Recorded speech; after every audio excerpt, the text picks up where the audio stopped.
Imagine a quiet Tuesday afternoon in a California cell phone store. You're just doing your job, completely unaware that a routine workday is about to become the last day of your life, all because of a drug debt you didn't even owe. On October 26, 1994, the lives of two men, Peter Kovach and Ted Gould, were brutally extinguished in a crime that stretched from the drug rings of New York to the quiet streets of Torrance, California. This is the chilling story of Kenneth Friedman, a killer whose greed and cold calculation earned him a spot on California's death row.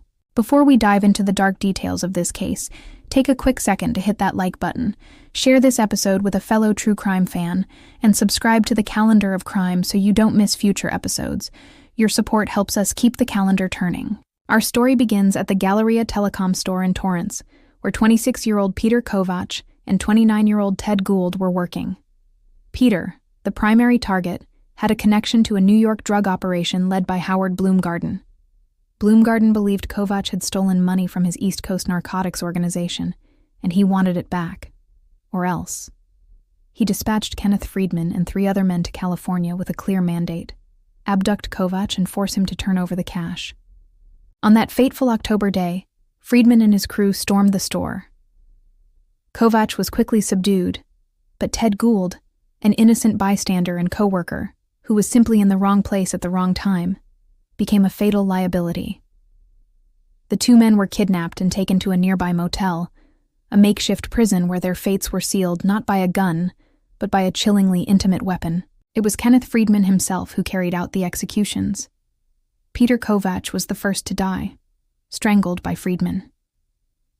Then came the moment of profound horror for Ted Gould. He pleaded for his life, a desperate plea that fell on deaf ears. Friedman, determined to silence the only witness, used a telephone cord to choke the life out of the innocent man. The brutality of the act, using a common office item to commit murder, highlights the cold, detached nature of the killer. The bodies of Kovach and Gould were then callously dumped in San Diego, an attempt to throw investigators off the trail.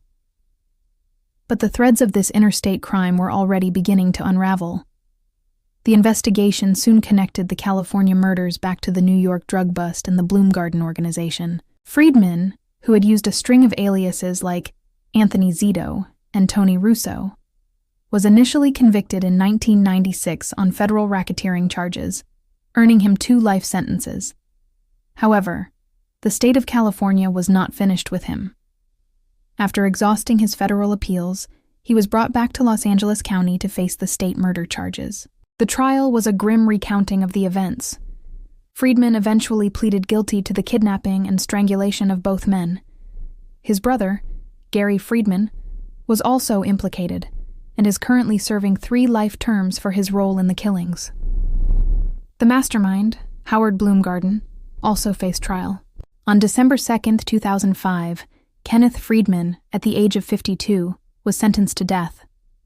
When facing the judge, Friedman reportedly stated he would not fear death, but would embrace it. This final, defiant statement underscores the lack of remorse shown by the man who had so casually taken 2 lives.